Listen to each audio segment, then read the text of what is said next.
तुम्हें ये मनुष्य का जो देह मिला ये केवल कृपा से मिला है। विशेष कृपा ये हो गई कि मनुष्य देह में तुम्हें सत्संग मिल गया। नहीं, कितने लोग हैं इस समय, कितने लोग सत्संग सुन रहे हैं? विचार करके देखो। 135-40 करोड़ जनसंख्या हमारे भारत की ही है। कितने लोग हैं? 1500 लोग होंगे, 2000 होंगे। कितने लोग सुन रहे हैं? कितना अहोभाग्य है। इस समय हम भगवत चर्चा सुन रहे हैं यमुना जी के पावन पुलिन पे बैठकर। यही यमुना प्रवाहित होती थी। ये पुलिन है जहां पर बैठे हो, यमुना जी की धारा यहीं बहती थी परिक्रमा मार्ग में। कालीदय में देखो सीढ़ियां बनी हुई, यहीं से यमुना जी, ये कालीदय जो कुंड है ये यमुना जी का ही किनारा है जहां आप बैठे यमुना की धारा में। अब यमुना जी थोड़ा साइड में हो गई। हमें वृंदावन में प्रिया प्रीतम की महान कृपा भरे सत्संग सुनने को मिल रहा है। ये विशेष कृपा। इस पर भी विशेष कृपा कि हमारी बुद्धि भजन करने के लिए, सब कुछ त्यागने के लिए तैयार है। विशिष्ट कृपा। हमारी बुद्धि अब कह रही कि छोड़ो सब कुछ, भजन में लगो, भजन में लगो। इस सुअवसर को हाथ से मत जाने देना, नहीं तो कृपा का अपमान करने वाला केवल पछताता ही पछताता है। ये अहेतुकी कृपा हो गई है। तुम बड़े भाग्यवान हो अगर तुम्हारा मन श्री प्रिया प्रीतम के भजन में लग रहा है, तो तुमसे बड़ा कोई राजा नहीं है। दुखी मत हो। और जिनका भजन में मन नहीं लगा, भोगों में लगे, उनसे बड़ा कोई कंगाल नहीं। चाहे कोई कितना भी बड़ा धनी जमींदार, चाहे जितना बड़ा पदाधिकारी हो, यदि भगवान से विमुख है, धर्म से विमुख है, अधर्माचरण करता है और खूब ऐश्वर्य वैभव, तो उससे बड़ा कोई भिखारी नहीं। क्योंकि हाथ में कुछ नहीं लगेगा पाप के सिवा। आज तुम्हारा वास कमजोर है, तुम्हारे खान पान की व्यवस्था कमजोर है, तुम्हारा कोई साथ नहीं दे रहा है, संपत्ति भी नहीं है, लेकिन तुम प्रिया प्रीतम का नाम जप कर रहे हो, तो कह रहे तुमसे बड़ा कोई राजा नहीं है, तुम बहुत बड़े धनी हो। देख लेना समय पर जब ये फसल अपना रंग दिखाएगी। भजन में तुम्हें कुछ त्याग करने के लिए हम नहीं कह रहे हैं। तुम जो काम करते हो धर्म पूर्वक करो। जो काम करते हो प्रभु को समर्पित कर दो और नाम जप करते रहो। शरीर को सेवा का साधन बना दो, मन को सुमिरन में लगा दो। आप देख लेना, अगर अहंकार नहीं करोगे तो तुम्हारा बेड़ा पार हो जाएगा। शरीर को सेवा में लगा दो। जो कर्म करते हो धर्म पूर्वक करो, उनको प्रभु को समर्पित कर दो और नाम जप करो। और अहंकार नहीं करोगे तो बहुत जल्दी तुम ज्ञान को प्राप्त हो जाओगे। तुम्हारे हृदय में ज्ञान प्रकाश हो जाएगा, तो अहंकार नष्ट हो जाएगा। अहंकार नष्ट होते ही भगवत तत्व का बोध हो जाता है। देखो, तुम्हें कहीं भागने की जरूरत नहीं है। मन की दिशा जो भोगों की तरफ है, उसे मोड़ करके प्रभु की तरफ लगानी है। तुम्हें जो ही प्रभु की तरफ अपने मन को, अपने मुख को मोड़ा, तो बिना साधन किए करोड़ों जन्मों के पाप नष्ट हो जाते हैं। सन्मुख हो ही जीव मोहि जब ही, जन्म कोटि अघ नाशो तब ही। जे ही जीव भगवान के सन्मुख हुआ, मन को मोड़कर प्रभु की तरफ किया, राधा राधा, करोड़ों जन्मों के पाप नष्ट होने लगते हैं। जिनका भोगों की ओर मन है, चिंता, शोक, भय, दुख, जन्म मृत्यु ये नहीं हटेगा। चाहे जितना रुपया जमा कर लो, चाहे जितना भोग लो, चिंता, शोक, भय, मृत्यु ये तुम्हें सताते रहेंगे। नरक के निंदनीय गर्त में तुम्हें गिरना पड़ेगा, महान दुख भोगना पड़ेगा। इसलिए तुम पर भगवान की कृपा हो गई है। मनुष्य शरीर सत्संग भजन की महिमा। अब आप अपने ऊपर कृपा कर लो कि भजन में मन को लगाओ। विश्वास करो, अपने को जो भजन में लगाता है मानो पग पग पर अपनी सुरक्षा कर रहा है, पग पग पर अपने को सुख की तरफ ले जा रहा है। और जो अपने मन इंद्रियों को भोगों में लगा रहा है तो पग पग पर अपने को फंसा रहा है, वो दुख भोगने की तरफ जा रहा है। देखो, भगवत कृपा बरस रही है, सब तरफ से कृपा बरस रही है, तुम्हारे ऊपर अपार कृपा हो गई है।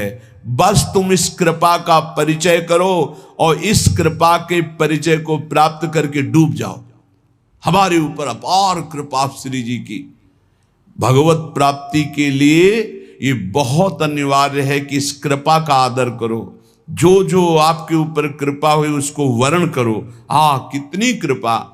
ये देखो, वृंदावन में बैठ करके भगवत चर्चा, कथन, श्रवण, नाम कीर्तन, पद गायन, संत दर्शन, भगवत दर्शन, कितना सौभाग्य। जगत को सुधारने वाली बात भी अपने मन में मत लाओ।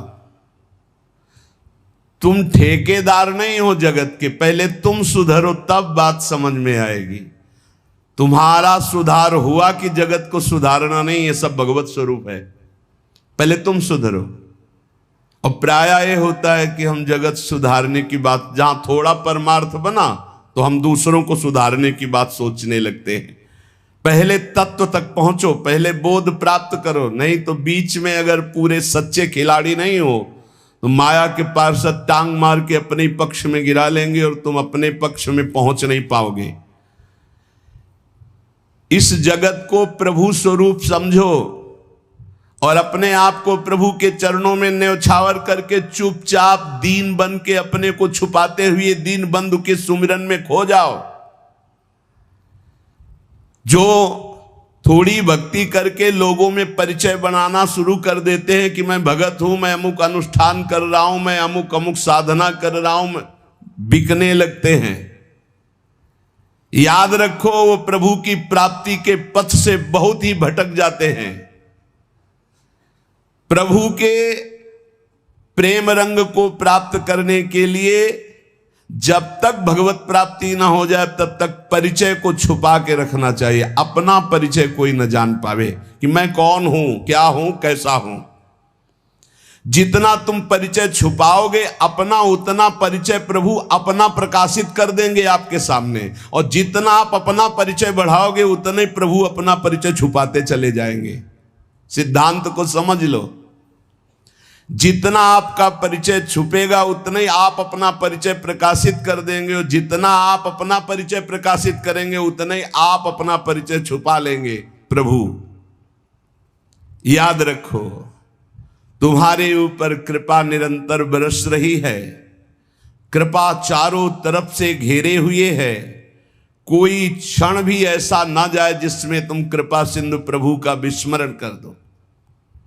स्मरण परायण रहे, एक भी क्षण स्मरण के बिना ना जाए। कोई भी क्षण ऐसा नहीं जिसमें तुम विस्मरण करो। सावधान, तुम्हारे ऊपर अपार कृपा है, इसी जन्म में भगवत प्राप्ति कर लो। हम 40 वर्ष की स्मृति को देख करके कह रहे हैं, क्योंकि खास स्मृति जो जागृत हुई इसमें बड़ा परिवर्तन, 40 वर्ष में बड़ा परिवर्तन।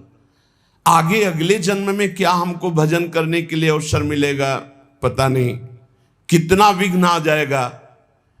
इसलिए तुम वंचित न रह जाओ भगवत प्राप्ति से, नहीं तो बहुत दुख भोगना पड़ेगा। तुम अपनी प्यारी से प्यारी वस्तु जो है, प्यारे से प्यारे जो संबंध है, उनमें झांक कर देखो। प्यार है तो प्रभु से है।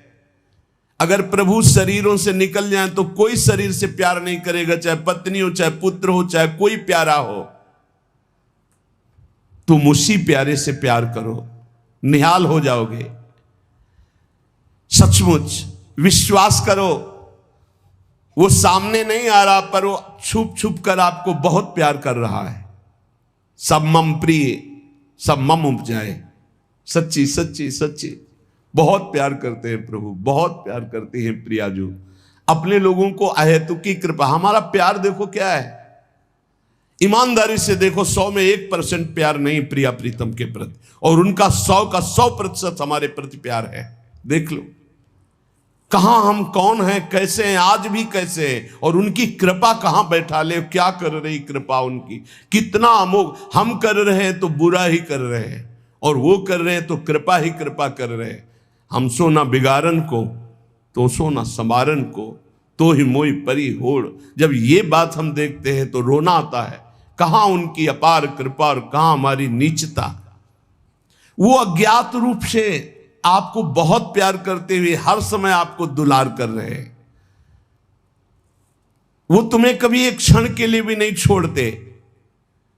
तुम केवल निरंतर स्मरण करो तो तुम्हें दिखाई देगा कि उनका परम अभय कर कमल तुम्हारे सर पर रखा हुआ है। अब किसके आशीर्वाद की मांगने की जरूरत है? तो आप पूछेंगे कि यदि इतनी बात आप कह रहे हैं कि हमारे को चारों तरफ से भगवान की कृपा घेरे हुए है, हमारे ऊपर भगवान का अभय वरद हस्त है, तो फिर मैं जल क्यों रहा हूं, मेरे अंदर जलन क्यों है, हृदय क्यों नहीं शीतल हो जाता? दिन रात हृदय में शोक है, विषाद है, चिंता है, आग की तरह जल रहा, चैन नहीं मिल रही है। ये क्या कृपा है आपकी? ये क्या आपका अभय वरद हस्त है? आप कह रहे हो सब पर कृपा है, तो मेरा तो हृदय जलता रहता है, मेरा तो हृदय विषाद चिंता शोक से युक्त रहता है। तो उत्तर यह है, ना आग है ना जलन है, तुम समझ नहीं पा रहे हो। तुम्हारी उल्टी सोच की जलन है, तुम्हारी उल्टी समझ के कारण ये जलन है। अगर समझ जाओगे तो निहाल हो जाओगे। तुम्हारी उल्टी चाल है, दुख की तरफ चल रहे हो, असत का चिंतन कर रहे हो, जो जलन है उसका चिंतन कर रहे हो, उसमें फंसे हो, इसलिए जल रहे हो। क्या होगा? इतनी संपत्ति से क्या होगा? इतना हो जाए तो आज तक कोई ऐसा मिला हो कि हाथ उठा के भगवान से कह दिया हो कि बस अब मत देना, संपत्ति हमारे लिए पर्याप्त है? कभी नहीं। 100 तो हजार, हजार तो लाख, लाख तो 10 लाख, 10 लाख तो करोड़, करोड़ से अरब, अरब से खरब। कितना मर जाओगे, एक चवन्नी तुम्हारे हाथ नहीं जाएगी, 25 पैसे हाथ नहीं जाएंगे। बस ये सोच तुम्हें नरक ले जाएगी, तुम्हारी दुर्गति कर देगी। यही तुम्हारे जलन का कारण है। जलन का कारण भगवान नहीं है, जलन का कारण और कोई व्यक्ति नहीं है। जलन का कारण आपकी सोच है, आपका चिंतन है, आपका भाव है। इसी भाव को, जो मलिन भाव है, भगवत भाव में लगा दो, अभी आनंद में डूब जाओगे। आपका चिंतन। 2 ब्राह्मण बैठे हुए थे पास, एक भगत आया, उसने कहा आज हमें 2 ब्राह्मण भोजन कराने हैं, आप चलेंगे? बोले हाँ हाँ। गए, अच्छे से भोजन पाया, बाहर निकले, 11 रुपया दे के पैर छुआ। तीसरा ब्राह्मण दूर खड़ा देख रहा था, तो एक ब्राह्मण मुस्कुरा रहा था जो प्रसाद पाके आया था, और दूसरा जल रहा था। तीसरे ब्राह्मण ने पूछा कि आप मुस्कुरा क्यों रहे? तुम कहा यार आज तो भोजन की भी व्यवस्था नहीं थी, भगवान ने कितनी कृपा की, भोजन भी मिला, 11 रुपया दक्षिणा मिली। दूसरे का आपका चेहरा उदास है, आप जलन से युक्त क्यों है? अरे यार हमने सोचा था 51 रुपया देगा, 11 दिया, तो 40 का तो घाटा हो गया ना, इसलिए चल रहा हूं। अब उसमें बोलो भगवान की क्या कमी है? भगवान ने दोनों को भोजन दिया, 11 दक्षिणा दी, उसका भाव उसको जला रहा है, उसका चिंतन उसको जला। एक खुश है कि भोजन भी मिला, 11 रुपया मिले, एक नाराज है, जल रहा है कि 51 तो देता, 40 का घाटा हो गया, हृदय में जल रहा है।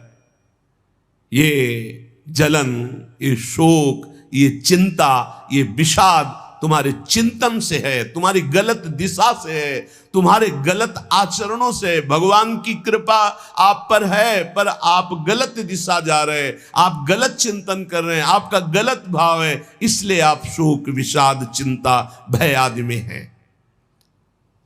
तुम्हारा ज्ञान अज्ञान ही है, क्योंकि तुम दुख को सुख मानकर भोगने के लिए दुख की तरफ जा रहे हो। इस संसार में जिसको कहीं कुछ भी अच्छा लग रहा है, कोई भोग, कोई व्यक्ति, कोई पद, कोई वस्तु, वो अज्ञान ही है। दुखालयम अशाश्वतम बोर्ड लगा दिया भगवान ने, यहां नाशवान सब कुछ है जो कुछ भी आपके पास है, और सब दुख देने वाला है परिणाम में।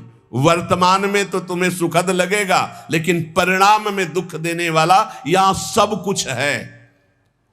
जो दिखाई दे रहा है वो है नहीं, जो है वो दिखाई नहीं दे रहा। यही माया का कार्य है। इसलिए तुम्हारी सुख की कामना तुम्हें दुख दे रही है।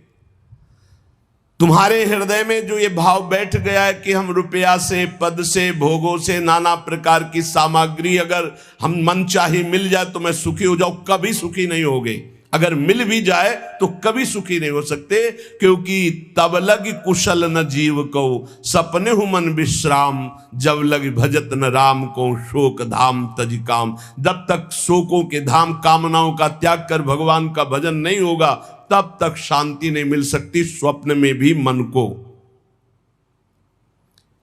ये जो सृष्टि दिख रही है ये ऐसी है नहीं, ये अविद्या के कारण दिख रही है। ये ब्रह्ममय है, ये भगवत स्वरूप है। भगवान गीता जी में कह रहे हैं वासुदेवा सर्वमिति स महात्मा सुदुर्लभा। जो महान आत्मा ऐसा देखता है कि सब भगवान, केवल भगवान, पूरे के पूरे भगवान, मत्ता परतरम नान्यत किंचिदस्ति धनंजय, किंचन मात्र कुछ और नहीं, वो भगवान की कृपा से परमानंद में डूबता है।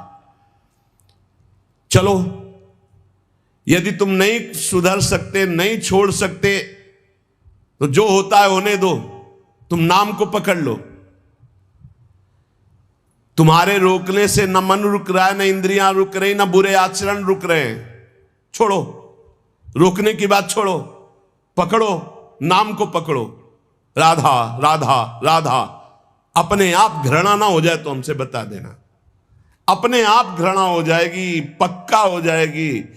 बड़े बड़े विषयी पुरुषों को ऐसी घृणा हुई कि जीवन में लौटकर कभी भोगों की तरफ नहीं देखा। जीवन में लौट करके ऐसे आसक्त भोगी पुरुष, और जिस समय नाम का कृपा प्रसाद चढ़ा तो लौट करके नहीं देखा उन भोगों की तरफ। तुम तो बस अपने मंगलमय प्रभु के चिंतन में चित्त को जोड़ दो, फिर देखो कैसा परिवर्तन होता है।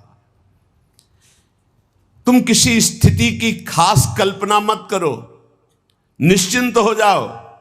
तुम नाम के जपने में चित्त को जोड़ दिया तो ऐसे सुख के प्रवाह में पड़ोगे, तुम्हें पता ही नहीं है कि कितना सुख नाम जापक को मिलता है। अगर नाम जप नहीं करोगे तो तुम्हें पता है तुम सुख के लोभ में ऐसे भयानक जगह गिरने जा रहे हो जहां से तुम्हें केवल हरि बचा सकते हैं, दूसरा नहीं। बड़ा सुंदर दिखाई दे रहा है, बड़ा लुभावना सुखद दिखाई दे रहा है, लेकिन भगवान से विमुख होकर जब इसको भोगने जाओगे तो ऐसा फंस जाओगे कि निकलना मुश्किल हो जाएगा। संसार एक ऐसा सुहाना दलदल है जिसमें जानबूझ के जाके फंस जाया जाता है।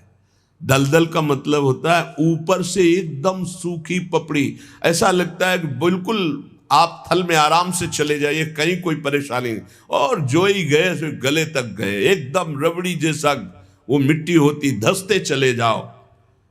ऐसा दुखद, ऐसा चिंता, शोक, जलन वाला संसार इतना सुहावना बना है माया से कि जानबूझ करके हम इसमें कूद जाते और जलते रहते। चिंता, शोक, भय, ईर्ष्या, द्वेष, काम, क्रोध, लोभ, मोह, मद, मत्सर एक है। ये सब तुम्हें जला देंगे यदि नाम जप नहीं करोगे। इसीलिए हर प्रश्न का उत्तर नाम जप है, क्योंकि सब का बल नाम में ही प्रकट होता है। इस दुख से तुम कभी अलग नहीं हो सकते, ये दुख तुमसे कभी अलग नहीं हो सकता। ये जलाएगा जब तक भजन नहीं करोगे। इसलिए भजन करना सर्वोपरि बात समझ लो। अगर समझ में आ रही हो तो समझ लो, केवल इतना समझ लो, तुम नाम को पकड़ लो, नाम सबसे छुड़वा देगा आपको। एक जन्म स्वांग ही कर लो भक्ति का। झूठा खेले साचा होए, झूठा शुरू कर दो, कि हमारा भाव तो नहीं बनता, हमारी भक्ति तो नहीं, पर अब कहा है तो राधा राधा शुरू करते हैं। झूठा खेले साचा होए, ये मार्ग ऐसा है, झूठे से बोलो राम कृष्ण हरि तो आपका मंगल हो जाएगा। जे ही आप नाम जपना शुरू करते हैं तो खास बात क्या होती है कि आपके जीवन की बागडोर स्वयं श्री कृष्ण ऐसे पकड़ लेते हैं जैसे अर्जुन के रथ की बागडोर पकड़ ली। अब वो आनंद की ही तरफ ले जाएंगे, आपको दिखाई देगा क्योंकि आपके नेत्र गलत है। जहां दुख है वहां आपको आनंद दिखाई दे रहा है, और जहां आनंद है वहां आपको दुख दिखाई दे रहा है। तो अब श्री कृष्ण आपकी यात्रा आनंद की तरफ करेंगे तो हो सकता है आपके नेत्रों में दिखाई दे कि दुख ही दुख है भक्ति में, लेकिन वास्तविक आनंद का मार्ग भगवान के चरणारविंद तक है। अगर इनके चरणों तक नहीं पहुंचे तो आनंद कहीं नहीं। आ ब्रह्म स्तंभ पर्यंतम सर्वम मायामयम जगत। विश्वास करो भगवान सत्य है, विश्वास करो भगवान नित्य है, विश्वास करो भगवान सर्वत्र है। तो भगवान सर्वत्र है, विश्वास करो तो भय किससे? एक क्षण के लिए भी वे तुम्हें नहीं छोड़ते, हर समय तुम्हारे साथ रहते हैं। ये बात कब जानोगे? जब नाम जप करते हुए विश्वास करोगे। भगवान तुम्हें बहुत प्यार करते हैं, वो सर्वशक्तिमान हैं, बस तुम उनकी तरफ मुड़ो, वो इतना देखना चाहते हैं। जो ही मुड़े तो सारी शक्ति लगाकर तुम्हारा कल्याण कर देंगे, और वो अपार शक्तिशाली है, फिर कोई आपको डिगा नहीं सकता, गिरा नहीं सकता। हम पुकारते नहीं हैं उनको। एक बालक विद्यालय की तरफ जा रहा था तो छोटा सकरा मार्ग था, तो एक पहाड़ के टुकड़ा करके गिरा, तो वो निकलने के लिए पूरी ताकत लगा के उठाया, फिर भी नहीं उठा। फिर और ताकत लगाया, नहीं उठा। फिर पूरी ताकत लगाया, नहीं उठा, और निराश होकर बैठ गया। उसका पिता देख रहा था, तेरी अभी पूरी ताकत नहीं लगी, तू मेरा बच्चा है, तेरी पूरी ताकत तो मैं हूं, मुझे पुकार। और आया और उठाकर बाहर फेंक दिया। बस हम में यही कमी है, हम बार बार माया से परास्त होकर हार कर बैठ जाते हैं, लेकिन अपने पिता को नहीं पुकारते। हमारे पिता सम्मम प्री सम्मम उपजाए प्रभु हैं, हमारा पूरा बल प्रभु हैं। अगर हम अपने प्रभु को पुकारें आर्त भाव से तो कोई भी माया का ऐसा रोड़ा नहीं है जो हमारे मार्ग में बाधा पहुंचा सके। विश्वास करो भगवान सत्य संकल्प है। विश्वास करो जब तुम उनसे मिलने का संकल्प करोगे तो तुम्हें कृतार्थ कर देंगे, पर हृदय से तुम मिलना चाहो। तुम उन्हें चाहोगे तो तुम्हारी क्षुद्रता, तुम्हारे पाप, तुम्हारे ताप, तुम्हारी कलुषित जड़ मति मन, ये सब निर्मल हो जाएंगे। यदि तुम उन्हें चाहोगे तो तुम्हारी दरिद्रता नष्ट हो जाएगी। तुम विशाल हृदय वाले परम पवित्र दिव्य चिन्मय मन से उन चिदानंद प्रभु का अनुभव करोगे। अतः तुम केवल उनकी चाह करने के लिए नाम जप करो, तभी ये चाह पैदा होगी, तभी ये चाह टिकेगी। तुम कृतकृत्य हो जाओगे, महान बन जाओगे। ये भिखारीपना छोड़ो कि तुम्हें कोई और सुख दे सकता है, नहीं। ये अनित्य नाशवान संसार में नाशवान भोगों में लगे हुए तुम्हारी मांग पूरी नहीं कर सकते। तुम्हारी मांग अविनाशी परमात्मा से पूर्ण होगी। अनेक जन्म व्यतीत हो गए, अभी तक परमात्मा से नहीं मांगा।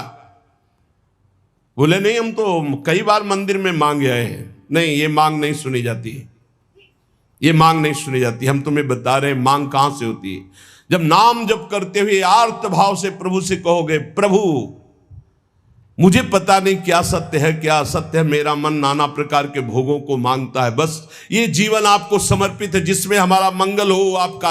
अब ये मांग सुनी जाएगी। अब इस मांग में विधान बनेगा और आपका एक मार्ग खुलेगा भगवत शरणागति का, और आप दौड़ पड़ेंगे परमानंद के मार्ग में। ये भोगों की मांग मांगने वाले भगवान ज्यादा नहीं देखते। या तो उतना अनुष्ठान करो तो बात सुन लेंगे, नहीं देखते। ये सब मायाकृत भोगों की मांग तो कर्मानुसार शुभ कर्म के फल स्वरूप मिलेगी, ये बाजार है, ऐसे फ्री मिलने वाले नहीं। करोड़पति बनने के लिए तुम्हें साधना करनी पड़ेगी, तुम्हें अशुभों का नाश करके पुण्य एकत्रित करना पड़ेगा। और भगवान की प्राप्ति के लिए अगर आर्त भाव से भगवान को पुकारो, नाम जप करो, सब मंगल हो जाएगा। और भगवान मिल गए तो ये माया रचित संसार तो उनके एक संकल्प से प्रकट हुआ है। पक्का समझ लो, श्रद्धा करो या ना करो, हमारी बात को खुल के समझ लो। आप समझते हो मंदिर में जाए मांगे बात पूरी हो जाएगी, नहीं होगी, लिख लो। ऐसे खिलवाड़ नहीं है कि हो जाएगी। पत्नी की प्राप्ति करनी थी तो करदम जी ने 10,000 वर्ष तपस्या की, तब पत्नी प्राप्त हुई। आप देखो ना, कोई भी उपाय। जब पुत्र नहीं हो रहा था दशरथ जी के, तो वशिष्ठ जी के यहां जाकर के प्रार्थना की, महाराज पूरी अयोध्या सुनी सुनी लग रही, बिना संतान के वागे चक्रवर्ती सम्राट पर बैठने वाला कोई अधिकारी नहीं दिखाई दे रहा। तब श्रृंगी ऋषि वशिष्ठ बुलावा, श्रृंगी ऋषि को बुलाया, भारी अनुष्ठान किया गया पुत्रेष्टि यज्ञ का। और उसी यज्ञ में श्री भगवान के प्रादुर्भाव होने का संयोग बना, खीर प्रकट हुई और उसे विभाजित किया गया। 4 पुत्र हुए, भगवान श्री राम, लक्ष्मण, शत्रुघ्न, भरत जी। क्या अद्भुत तो अनुष्ठान भगवान ने ये दिखाया। आप इतिहास पढ़कर देखो, शास्त्र पढ़कर देखो, कामना के लिए तप किया गया है, कामना के लिए उस प्रकार के शुभ अनुष्ठान किए गए। और अगर निष्काम भाव से भगवान की आराधना करो तो योगक्षेमम वहाम्यम, मांगना ही नहीं पड़ेगा, आगे से आगे वो व्यवस्था करते जाएंगे, आगे से आगे व्यवस्था करते जाएंगे। हम तुम्हें कैसे बतावे, पग पग पर वो उनकी कृपा ऐसे बरसती चली जाती, कैसे कैसे बताए। जहां ऐसा कैसे होगा, ये हमारे सामने प्रश्न आया कि उसका उत्तर उसके पास पहुंच जाता है। हो गया, ये हो गया। प्रश्न हुआ कैसे होगा, और वो हो गया। अरे कर तुम अन्यथा कर तुम, हम प्रभु की शरण में हैं, उनके वचन कभी झूठे हो सकते हैं। वो कहते हैं अनन्यश्चिन्तयन्तो माम ये जना पर्युपासते तेषां नित्याभियुक्ता नाम योगक्षेमम वहाम्यहम। मैं स्वयं वहन करता हूं, अप्राप्ति की प्राप्ति कराता हूं, क्षेम की रक्षा करता हूं। किनको? जो केवल मेरा चिंतन करते हैं। फिर आपको चिंता की बात नहीं, और आप चिंतन नहीं कर रहे, मनमानी भोगाचरणों में उतरे हुए हैं, और आप चले गए मंदिर, भगवान हमारी कामना पूर्ति नहीं होगी, पूर्ति हमारी बात मान लो, उसके लिए अनुष्ठान करना पड़ेगा उस कामना के अनुसार। अच्छा, दूसरे लोग होते हैं, जैसे किसी लेबर से कहा जाए तुम्हें 500 रुपया देंगे, शाम तक ये काम हो जाना चाहिए। बोले जी साहब, ऐसे भगवान से बात करते हैं। प्रलोभन भगवान को दे रहे हो, घूस दे रहे हो, तुम्हें 56 भोग लगा देंगे, तुम हमारा एक काम कर दो। ऐसे होता है? नहीं। जब कोई बात कहनी है तो हृदय से, आर्त भाव से, नाथ मैं आपका हूं। अपने पिता को कोई घूस देता है, मां 100 रुपया देंगे बाल भोग बना दे, कभी ऐसा कहा है आपने पिता से? कभी लाओ 500 रुपया, हमें जरूरत है। अरे नहीं देंगे, रोज मांगता है। अरे देना पड़ेगा, बाप के सिवा हमारा कोई है नहीं, तो हमको चाहिए, अब आप दो, पापा आपको देना पड़ेगा। ऐसे या तो संबंध से मांगो, भगवान से संबंध है, संसार में भगवान से संबंध नहीं है तो भगवान नौकर नहीं तुम्हारे, भगवान भगवान है। अरे अखिल कोटि ब्रह्मांडों के मालिक है वो, अनंत ब्रह्मांडों का भरण पोषण करने वाले तुम्हारे कैसे बच्चे हो? तो कैसे बच्चे हो? अपने पिता से, अपने प्रभु से, अपने सखा से, अपने प्राण प्रीतम से कैसे तुम बात करते हो? या तो संबंध रख के बात करो, या फिर उतना साधना करो, तब तो कामनाओं की पूर्ति। साधना हो रही भोगों की, मनमानी भोगाचरण, धर्म विरुद्ध आचरण, और भगवान से जाके मांगोगे तो भगवान फिर बोले हमारी अश्रद्धा हो गई, हमारी कामना की पूर्ति नहीं की भगवान ने। तुम्हारी अश्रद्धा से क्या फर्क पड़ता है? आकाश पे अश्रद्धा करोगे तो क्या फर्क पड़ जाएगा? आकाश पे श्रद्धा करोगे तो क्या फर्क पड़ जाएगा? तुम्हारा भाव, आकाश तो बहुत दूर है, तुम छू भी नहीं सकते। ऐसे वो परमात्मा निर्लिप्त, निरपेक्ष, तुम्हारे किसी भाव से वहां फर्क नहीं पड़ता। हाँ, तुम्हारे पे फर्क पड़ जाएगा। भाव करोगे तुम्हारा मंगल हो जाएगा, अभाव करोगे अपने आप नष्ट हो जाओगे। विश्वास करो, भगवान सत्य संकल्प है, कृपा की मूर्ति है, कृपामयी है, प्रभु मूर्ति कृपामयी है। पर यह विश्वास तभी जब नाम चल रहा है, हमारी बात मान लेना, बिल्कुल हृदय से कह रहा हूं, पूरे जीवन की बात, सार बात कह रहा हूं। पायो नाम चारु चिंतामणि, उर करते न खसई हो, अब लो नसानी, अब ना नसई हो। ओहो, अब मिल गया है चिंतामणि। चिंता माने चिंतित पदार्थों को प्रदान करने वाली चिंतामणि। क्या बोले? नाम। नाम रूपी सुंदर चिंतामणि मिल गई, अब छोड़ूंगा नहीं। राधा राधा राधा राधा, हृदय रूपी हाथ से अब इस चिंतामणि को नहीं जाने दूंगा, अर्थात हृदय से निरंतर नाम जप करूंगा। अपनी निष्ठा परिपक्व करे। पहला कदम मजबूती है कि अपनी निष्ठा परिपक्व करे। कोई तुम्हें साथ नहीं देगा, कोई तुम्हारा इस मार्ग में मित्र नहीं होगा। जिसको मित्र बनाओगे वो घसीट लेगा प्रपंच की तरफ। आपको अकेले चलना है।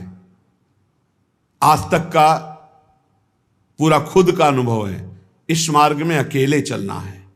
इस मार्ग में हमको मरना है। जीवित मर जाए उलट आप में समा यह है दिलगिरी। हर समय कष्ट, 1 मिनट का कष्ट, हर समय का कष्ट, पूरे जीवन का कष्ट। मृत्यु जब तक नहीं होगी तब तक का कष्ट।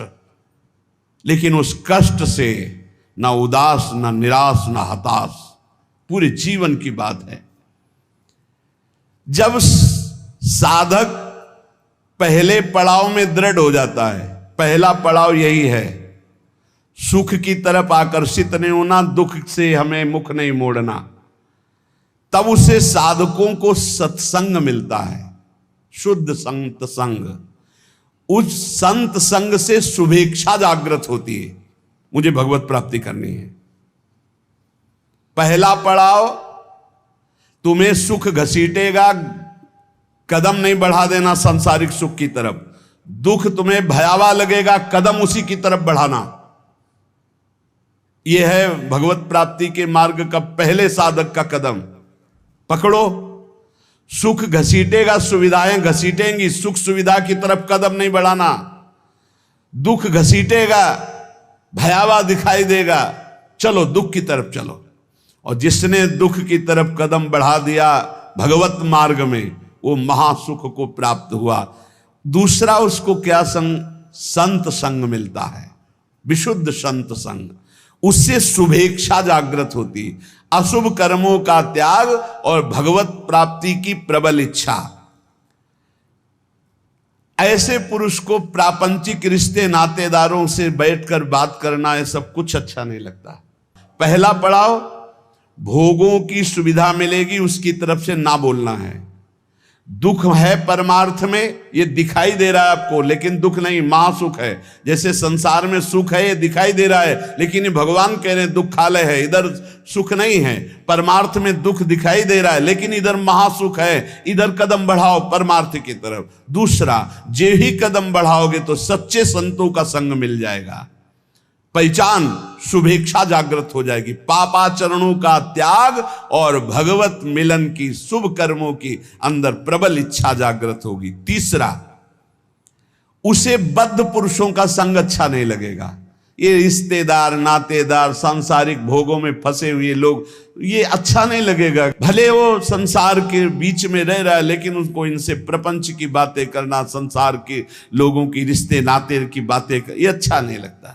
आंतरिक जब मन का आकर्षण भोगों की तरफ होता है, उस भोगों से मन को जलाते हुए परमार्थ की तरफ चलना है। क्या जाने संसारी पुरुष, इनको तो जब जो इच्छा हुई सो भोग लिया, ये क्या जाने चढ़ाई को, ये तो खिसकते हुए गए नरक की तरफ। और वो जब साधक संभल कर चलता है तब इनको लगता है नहीं नहीं, परमार्थ में इतनी ऊंचाई पर नहीं, भ्रष्ट करने के लिए वो उपदेश देते। तो बद्ध पुरुषों का संग ऐसे साधकों को अच्छा नहीं लगता। उसको अच्छा लगता है भगवत प्रेमी महात्माओं का संग, भगवत मार्ग की चर्चा करने वाले, कैसे हम माया पर विजय प्राप्त करें, कैसे भगवान से अनुराग प्राप्त करें। सजाती संतों का संग अच्छा लगने लगता है, और उसमें संतों के प्रति जो भाव आया उससे सद्गुणों की वृत्ति बढ़ने लगती है। सद्गुण जो भगवान को प्रसन्न करे, सद्गुण जो भगवान की प्रीति प्रदान करे। प्रपंच से पूरा मन हट जाता है उस साधक का। चौथी स्थिति आई, प्रपंच से पूरा मन हट जाता, बिल्कुल अच्छा नहीं लगता, जैसे स्वप्न झूठा, ऐसे संसार झूठा दिखाई देने लगता है। उमा कहूं मैं अनुभव अपना, सत हरि भजन जगत सब सपना। तब उसका हृदय बहुत ध्यान देने योग्य है, भगवान अपनी तरफ घसीटने लगते हैं। इतनी स्थिति के बाद ये संयोग वही बनाते हैं। श्री तुकाराम जी कहते हैं, फिर चित्त ऐसा घसीटते हैं, देव वसे ज्याचे चित्तिम त्याची घड़ावी संगति। ऐसा चित्त घसीटा कि अब तड़पड़ाहट प्रकट हो गई, व्याकुलता प्रकट हो गई, भगवत मिलन की चाह की। फिर भगवान सिद्ध सदगुरुदेव की समर्पण वृत्ति करवाते हैं। इसके बाद, इतने के बाद सिद्ध सदगुरुदेव की समर्पण वृत्ति कराते हैं। और जहां सिद्ध सदगुरुदेव की समर्पण वृत्ति हुई, उसके आचार विचार चिंतन सब उसी कोटि होने लगे। महापुरुषों का प्रभाव होता है कि बहुत कम समय में, जो हजारों वर्ष की साधना से नहीं होता, कम समय में परिवर्तन प्रारंभ होना शुरू हो जाता है। उसमें वो सब सामर्थ्य आने लगती, वो सद्गुण आने लगते हैं जिससे वो प्रभु को रिझा सके। ये बातें कभी नहीं होनी चाहिए वैष्णव में। पराई स्त्री का काम भाव से स्पर्श, संयोग, दृष्टि, चिंतन, संभाषण पूर्ण रूप से त्याग होना चाहिए। पराई स्त्री की वैष्णवजन गृहस्थ भी होते हैं, वैष्णवजन विरक्त भी होते हैं। तो जो गृहस्थ हैं वो अपनी स्त्री में धर्मानुकूल, और जो विरक्त हैं भगवत भाव से। पहला वर्ज, पर स्त्री के प्रति दोष दर्शन, पर स्त्री के प्रति भोग वृत्ति की भावना बिल्कुल त्याग दे, नहीं भगवत मार्ग में आगे नहीं बढ़ पाएगा। दूसरा, छल कपट आदि करके दूसरे का धन अपहरण करने की बात रखना कभी नहीं होना चाहिए। दिखावा करके, दंभ करके, पाखंड करके, किसी भी तरह से दूसरे से धन ऐंठने की इच्छा रखना, फिर आप वैष्णव पद्धति में फिसल जाएंगे, आगे नहीं बढ़ पाएंगे। तीसरा, किसी की भी निंदा करना नहीं करना है। पर निंदा बिल्कुल ना सुननी है ना करनी है। अगर वैष्णव धर्म में स्थित रहना है, परमानंद प्राप्त करना है, पहला नियम किसी भी माता बहन के प्रति काम भाव नहीं। दूसरा नियम किसी के भी धन को किसी भी तरह से ठगाई ना करे। तीसरा, पर निंदा ना सुने ना पर निंदा करे। चौथा, जो संतों ने भोजन निषेध किया वो नहीं करना चाहिए। मांस, मद्य, मछली, अंडा और जैसे प्याज लहसुन, इनको त्याज्य। प्याज लहसुन तमोगुणी है, तमोगुणी होने के कारण इसका त्याग किया गया है। वो अंदर से भजन की वृत्ति छीण करता है, तुम जान नहीं पाओगे, इसीलिए संतों ने अनुभव करके इसका त्याज्य किया। प्याज लहसुन निषेध है केवल तमोगुण के कारण, वो तमोगुण की वृत्ति बढ़ाता है। तमोगुण जो है निद्रा आलस्य प्रमादोत्थम तत्तामस मुदाहृतम, भजन में निषेध है, इसलिए निषेध किया गया है। और मद्य, मांस, मछली, अंडा ये तो बिल्कुल निषेध किया गया है। वैष्णव होकर अगर इनकी तरफ या भक्त होकर जरा भी ऐसी दृष्टि रखता है तो पाखंडी है, वो भक्त नहीं है जो ऐसे जीवों को कष्ट देकर अपना उदर पोषण करना चाहे। पांचवा, वर्ज में मन से, वाणी से, शरीर से किसी की हिंसा न करे। ये काया वाचा मानुषा अगर किसी को दुख देता है तो भगवत मार्ग में नहीं चल पाएगा। इसलिए भगवत मार्ग पुष्ट करने के लिए स्वयं कष्ट सहे, दूसरों को कष्ट न दे। आचरण, जो अपने धर्म के आचरण उन्हीं का पालन करे। जो हमारे गुरुदेव ने, हमारे आचार्य ने हमारा दिनचर्या बना दी, जो हमारा नियम बना दिया, हमको उसी के अनुसार चलना है। अपने आचार्य प्रदत्त धर्म में स्थित रहने में कभी संकोच न करें। दूसरा क्या करता है मैं नहीं देखना, हमारे आचार्य ने जो हमें आदेश किया हमको उसी मार्ग में चलना है। जो विधि निषेध किया गया उसका पालन करे। ये नहीं करना, ये करना है, इसे विधि और निषेध कहते हैं। विधि कहते हैं ये करना है, निषेध नहीं करना है। जो कहा गया है वैसे ही चले। प्रभु को प्रसन्न करने के लिए संतों के जो उपदेश है वो सर्ववंद्य हैं। इसलिए अपने धर्म के अनुसार जो आचार्य ने आपको उपदेश किया, गुरु ने उपदेश किया, जो ऐसे चलता है वो कर्म बंधनों पर विजय प्राप्त कर लेता है। 15वां, वैष्णव का परम स्वभाव है परोपकार करना, दूसरों को सुख पहुंचाना। सर्वम विष्णुमयम जगत, सब भगवत स्वरूप है। वैष्णव का धर्म है समस्त भूतों में भगवत भाव करके व्यवहार करना। कई बार चर्चा की कि किसी से व्यवहार करना तो पहली दृष्टि पड़ने पर उसमें राधा वल्लभ लाल देखो, मेरे प्रभु राधा वल्लभ लाल विराजमान हैं। अगर भगवत भाव नहीं किया तो पुण्य क्रिया भले हो जाए, वो भगवान की प्राप्ति कराने वाली क्रिया नहीं। इसलिए अच्युत भावना विहीन कर्म का ज्यादा महत्व नहीं। भगवत भावना युक्त किसी से भी कुछ भी परोपकार, ये बहुत बड़ा धर्म है। कोई बीमार है, कोई कष्ट में है, कोई वृद्ध शरीर है, हमें अवसर मिले तो हमें सेवा करनी चाहिए। अगर हमारे पास अर्थ है, कोई बीमार है, वो अर्थ की अव्यवस्था कारण सही औषधि नहीं उसकी हो पा रही, हमें कूद पड़ना चाहिए, हमें सहयोग करना चाहिए। धन की सार्थकता है इसी बात में कि दूसरों को हम सुख प्रदान कर सके। परोपकार सबसे बड़ा धर्म है। परहित सरिस धर्म नहीं भाई, पर पीड़ा सम नहीं अधमाई। श्री तुकाराम जी महाराज कह रहे हैं कि जब हृदय में भ्रांति उत्पन्न हो जाती है, भ्रांति क्या, भगवान में सुख है ये ना मानकर, भोगों में सुख है ये मानकर जब जीव बहने लगता है तो लुभायमान हो जाता है भोगों से, तो उसको सुख नहीं मिलता। यद्यपि जहां भोग भोग रहा है वहां भी परमात्मा है, क्योंकि परमात्मा के बिना कहीं कोई सत्ता ही नहीं। तो कह रहे हैं वो ऐसे लोग हैं जैसे जोंक या चीचड़, जैसे थन के पास ही वो चीचड़ लिपटा हुआ है, पर वो दूध नहीं पिएगा, वो खून चूसेगा। ऐसे ही जहां तुम भोग दृष्टि कर रहे हो वही परमात्मा है, उसमें ही परमात्मा है। और सही पूछो तो वही परमात्मा है, क्योंकि जड़ चैतन्य वही बना हुआ है। तुम जिसे भोग दृष्टि से देख रहे हो, चीचड़ की तरह तुम दुख भोग रहे हो, उस सुख सिंधु परमात्मा को नहीं समझ पा रहे। जैसे जोक है, लिपटेगी वो खून ही पिएगी। जैसे मेढक आदि है तो वहीं तालाब में है, पर सरोवर में खिला हुआ कमल है, उसको वो पराग को नहीं पान कर पाएंगे, पराग का पान भौरा ही करता है।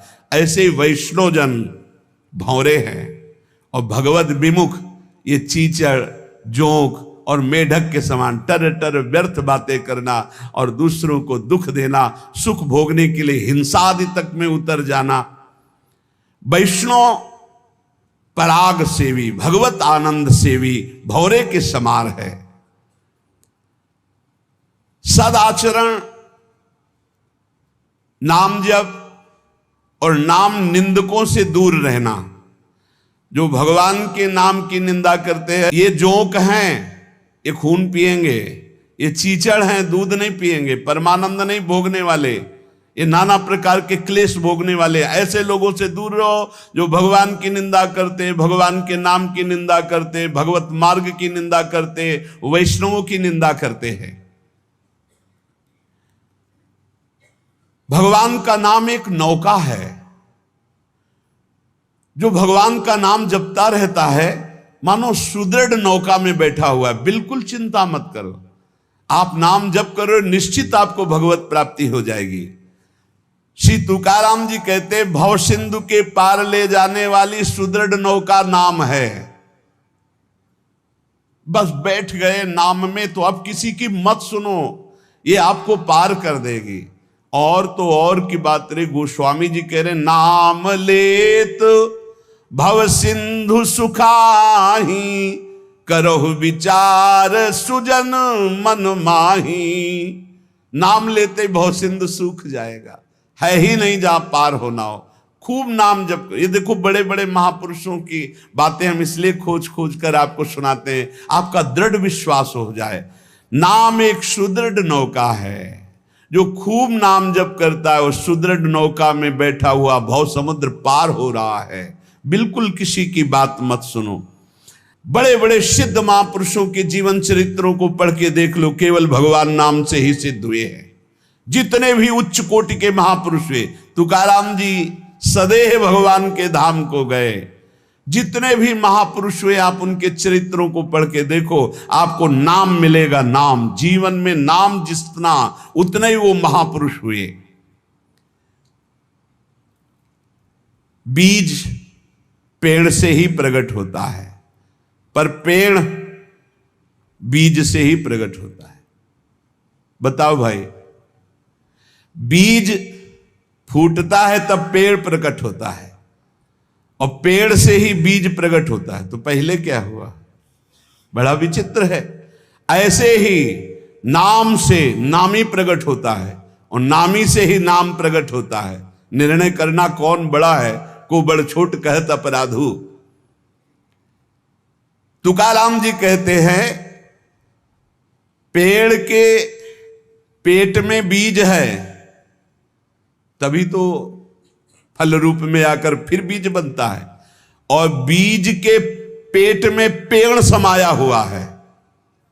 ऐसे ही भगवान में नाम विराजमान है तभी परिचय होता है, और नाम में भगवान विराजमान है तभी दर्शन होता है। नाम को पकड़ लो। निर्णय करना बड़ा मुश्किल है कि पहले पेड़ कि पहले बीज, क्योंकि बीज के बिना पेड़ नहीं और पेड़ के बिना बीज नहीं। कैसे पर निर्णय कर पाओगे? बोले पेड़ बड़ा, तो बोले बीज के बिना पेड़ कहां से आ गया? तो बोले बीज बड़ा, तो बोले पेड़ के बिना बीज कहां से आ गया? बीज के बिना पेड़ नहीं, पेड़ के बिना बीज नहीं। तो पहले कौन हुआ? पेड़ हुआ कि बीज हुआ? निर्णय करना मुश्किल है। इसलिए सर्वलोक महेश्वर भगवान का नाम बीज है और भगवान पेड़ है। ऊर्ध्वमूल मधा शाखा मस्वत्तम प्राहुरभ्यम, गीता जी में कह रहे, उसी पेड़ का बीज है नाम, और उसी नाम के पेट में पूरे के पूरे भगवान के ज्ञान वैराग्य भक्ति रूप लीला सब समाया हुआ है। बीज है भगवान का नाम। श्री तुकाराम जी कह रहे हैं, पंडित हो या बालक हो, मूर्ख हो या विद्वान हो, जो नाम को पकड़ लेता है वो सब ज्ञान प्राप्त कर लेता है। सब ज्ञान, बात पकड़ लीजिए। पहले मास्टर जैसे बालक को हाथ पकड़ करके लिखवाता है काखा गाघा, फिर एक दिन वो पूरा का पूरा शब्द पढ़ लेता है। ऐसे प्रारंभ में गुरुदेव साधन बताते हैं, बहुत ही कड़वा लगता है, लेकिन जब वो तो सब ज्ञान उसके अंदर जागृत हो जाता है, सब वैराग्य भक्ति सब अंदर जागृत हो जाता है। क्या जुगनू कभी सूर्य की तेज की समानता कर सकती है? अन्य जितने साधन है सब जुगनू वो भी चमकते हैं, और सूर्य है नाम की समानता कोई अन्य साधन नहीं कर सकता। इसलिए सूर्य स्वरूप भगवान के नाम का निरंतर गाय, अन्य साधनों की तरफ दृष्टि मत दो। अखिल जगत महासुख से पूर्ण नजर आएगा जिस समय निरंतर नाम चलेगा। लीला मात्र भगवान का ये माया क्षेत्र है, एक लीला मात्र। ऐसे तर जाओगे तुम्हें समझ भी नहीं पड़ेगा, सुख पूर्वक संसार से तर जाओगे। इस माया जाल से समाप्त होने के लिए तुकाराम जी कह रहे हैं, केवल मुख से तुम नाम उच्चारण करो, भवबंधन अपने आप छिन्न भिन्न हो जाएगा। केवल नाम उच्चारण करो। ये बड़े बड़े महापुरुषों के वचन हैं। भव सिंधु से पार हो जाओगे बिना प्रयास के, सुख पूर्वक यदि नाम जप करोगे। नाम जप की रुचि और बढ़े, इसीलिए ठाकुर सेवा का सौभाग्य मिला है। जैसे जैसे हृदय पवित्र होगा अपने आप नाम जब स्फुरित होने लगता है। तो जब ठाकुर सेवा का तुम्हें अवसर मिले तो जरूर दौड़ भागो, क्योंकि वो नाम जप में प्रीति बढ़ाएगा। ठाकुर सेवा, श्री जी की सेवा, ये तुम्हारे भजन की वृद्धि कर देगी। इसमें कभी ऐसा मत सोचो कि एकांत में बैठकर अगर मैं नाम जप करता तो ठीक था, ये हमको तो सेवा में लगना। सेवा से नाम जप की प्रीति और बढ़ती है। अगर देवालय में सेवा मिले या अपनी कुटिया में ठाकुर सेवा विराजमान करके मिले, देखो भाट की तरह उनकी स्तुति करो और तुच्छ नीच भाव रखकर अपने को उनकी सेवा में लगा दो, तो तुम्हारे हृदय में नाम सतत चलने लगेगा। जैसे सूतमागध बंदी जन राजा का गुण गाते हैं, ऐसे दैन्य होकर के प्रभु के गुण गाओ। देखो ना बड़े बड़े महापुरुषों के, सूरदास जी के अश्रु चल रहे, पद गा रहे, ठाकुर जी बैठे सुन रहे। ये भगवत मार्ग है, प्रेमियों का मार्ग है। इसमें अलग दैन्य भाव होकर पद गायन कर रहे और एकदम अपने को नीच समझ करके प्रभु की सेवा में लगे। बड़ी कृपा है जो हमसे सेवा करवा रहे हैं, नहीं तो पापाचरण भी तो शरीर से हो सकते। दो बातें यदि हो रही तो तुकाराम जी कह रहे हैं कि नाम जब बहुत शीघ्रता से निरंतर चलने लगेगा। यदि श्री जी की सेवा और श्री जी के गुणों का गायन, लीला गायन दैन्य होकर, जैसे राजा के सामने कुछ चंद धन के लिए सूतमागध बंदीजन उनका जस गाते, ऐसे हम प्रेम के लिए अपने आराध्य देव का जस गाते हैं। श्री तुकाराम जी कह रहे हैं कि बड़े बड़े देवता भी इच्छा करते कि मृत्यु लोक में मानव देह में हमारा जन्म हो जाए, तो हम ऐसा भजन करेंगे कि भगवान को प्राप्त कर लेंगे, स्वर्ग से भी ऊंची स्थिति प्राप्त कर लेंगे। और तुम मृत्यु लोक के भोगों में फंसकर भगवान को छोड़ रहे हो। तुकाराम जी कह रहे स्वर्ग के देवता इच्छा करते कि कभी भगवान हम पर कृपा करे, हमें मृत्यु लोक में मानव देह दे दे जिससे मैं भजन करके भगवान को प्राप्त करूं, और तुम मृत्यु लोक के भोगों में भगवान के भजन को छोड़ रहे हो। स्वर्ग के देवता स्वर्ग और स्वर्ग के भोग छोड़कर मृत्यु लोक में मानव देह में आकर भजन करके भगवान को प्राप्त करना चाहते हैं। आपको सहज में अवसर मिला मानव देह, अब मृत्यु लोक के भोगों में फंस करके नाम जप मत छोड़ो। इंद्रियां ये कलह करती ही रहेंगी यदि भगवत प्राप्ति नहीं हुई थी। मुझे ये भोग भोगना है, नेत्रेंद्री कहेगी मुझे देखना है, श्रवणेंद्री कहेगी मुझे सूंघना है, जनेंद्री कहेगी मुझे भूंगना। ये सब इंद्रियां, घ्राणेंद्री सूंघने की तरफ, श्रवणेंद्री सुनने की तरफ, भोग इंद्रियां भोगने की, कितनी कलह है। ये कलह तब तक बनी रहेगी जब तक भगवत प्राप्ति नहीं होगी। कल एक प्रश्न कर रहे थे कि मैं बैंक में ऑफिसर हूं, मेरी कामना थी कि मैं एक बड़ा पदाधिकारी बनूं, तो बन गया, लेकिन मुझे शांति क्यों नहीं मिली। मैं अधिकारी हूं, मेरे पास सब भोग सामग्री जो मैंने कामना की थी सब, फिर भी मन अशांत क्यों रहता है। होगा एक ही कारण है, मन को विश्राम भगवान के चरणों से ही मिलेगा। तब लग कुशल न जीव को सपने हो मन विश्राम, जब लग भजत न राम को शोक धाम तज काम। कह रहे हैं यहां तुकाराम जी, इंद्रियां परस्पर कलह करती रहेंगी जब तक भगवत साक्षात्कार नहीं होगा। जब इंद्रियों में अशांति, मन में अशांति, तो तुम्हें शांति का कैसे अनुभव हो जाएगा। देखो बहुत ज्ञान की बात, तुम शरीर के रोम गिन सकते हो लेकिन भगवान की विभूतियों को नहीं गिन सकते। और जब तुम नाम जप करोगे तो सारी विभूतियां आप पर कृपा करेंगी, सारी विभूतियां आप पर कृपा करेंगी। मेरी जिससे प्राप्ति होती है वो शुद्ध पुण्यात्मा होता है। शुद्ध पुण्यात्मा वही है जिसके मुख में मेरा नाम होता है। तुकाराम जी कह रहे, श्री भगवान कह रहे हैं मेरी जिससे प्राप्ति होती है वो शुद्ध पुण्यात्मा होता है। शुद्ध पुण्यात्मा कौन होता है? जिसके मुख में मेरा नाम होता है, जो मेरा अनन्य गति का होता है, उसी को प्रेम प्राप्त होता है। और जो मेरे नाम का अनन्य हो जाता है उसे मेरी अनन्य गति प्राप्त होती है। पकड़ो, महापुरुषों के वचनों को पकड़ो, सब नाम है, सब नाम। जैसे गर्भिणी स्त्री को परोसा गया तो उसको जब तृप्ति हुई तो गर्भस्थ बालक को पुष्टता अपने आप प्राप्त हो जाती है। ऐसे ही जब भक्त प्रसन्न हो जाता है तो भक्त के हृदय में विराजमान भगवान अपने आप संतुष्ट हो जाते हैं। तो नाम जप करे और भक्तों की आराधना करे, अपनी कोई स्वतंत्र इच्छा ना रखे, अपनी इच्छा को भगवान की इच्छा में समर्पित कर दे।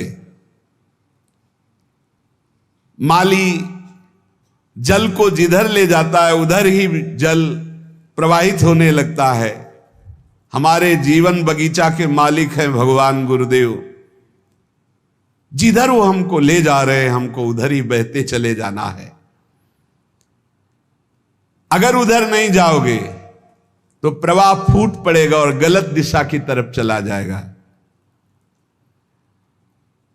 तुकाराम जी कह रहे हैं मधुर और विशद आनंद देने वाला भगवान का नाम है। देखो, जल में भेद नहीं होता, जल सब में गिरता है, लेकिन अपने भावानुसार उसका स्वरूप अलग हो जाता है। जल तो ईख में भी गिरता है तो वही जल मधुर गन्ने का रस बन जाता है, और जल धतूर में भी गिरता है जिससे उसका फल पुष्ट होता है, वो जहर बन जाता है। जल केले में गिरता है जिससे कपूर बन जाता है। जल सीपी में गिरता है तो मोती बन जाता है। जल तो समान भाव से बरसता है, लेकिन अधिकारानुसार उसका फल अलग अलग हो जाता है। तो जो उपासक भगवान में डूबा हुआ है वो महामधुर रस, विशद आनंद, विभिन्न विभूतियों का कृपा पात्र बन जाता है। और जो भगवान से विमुख है तो कृपा उनको भी की, मानो दे दिया है, पापाचरण करके अपने जहर जैसा जीवन बना लेते हैं, अशांति में जीवन बना लेते हैं।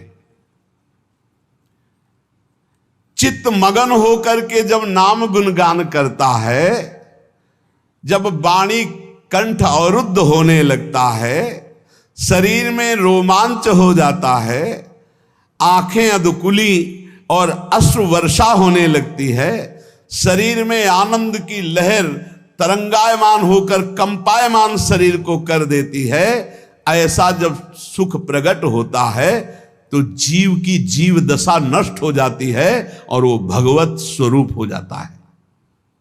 बनावटी नहीं, स्वाभाविक ये स्थिति।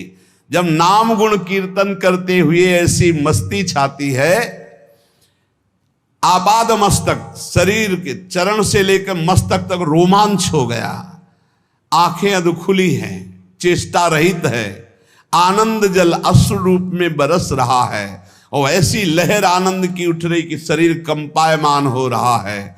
महासुख अलौकिक रस जब प्रकट होता है ऐसा, तो जीव की जीव दशा नष्ट हो जाती है और अपने स्वरूप में स्थित हो जाता है।